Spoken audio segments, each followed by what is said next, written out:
আসসালামু আলাইকুম। এখানে আমি 2 গজ পরিমাণ কাপড় নিয়ে নিয়েছি। এটা হচ্ছে পায়জামার কাপড়। আর কাপড়টাকে আমি আয়রন করে নিচ্ছি। আমি সবসময় কাটিংয়ের আগে কাপড়টাকে আয়রন করে নিই, কারণ অনেক জড়জড়ো হয়ে থাকে। পায়জামা হোক বা চুড়িদার, যে কোনো ড্রেস তৈরি করার আগে কিন্তু কাপড়টাকে আয়রন করে নেওয়াই ঠিক। কারণ এখানে কাটিংটা করতে অনেক সুবিধা হয়, আর পরে ছোট বড় হয়ে যাওয়ার সম্ভাবনাটাও কম থাকে।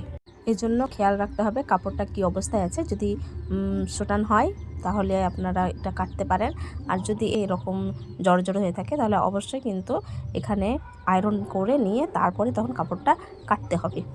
আমি পায়জামার কাপড় হোক কিংবা চুড়িদারের কাপড় হোক, আয়রন না করে কিন্তু কাটিং করি না। জড়ো অবস্থায় কাটলে দেখা যাবে যে কাটিংয়ের পরে যে অনেক সময় ছোট বড় হয়ে যায়, তো এই ভয়টা থাকে না। এজন্য কাটিংয়ের আগেই আয়রনটা করে নেওয়াই সবথেকে বেটার হবে।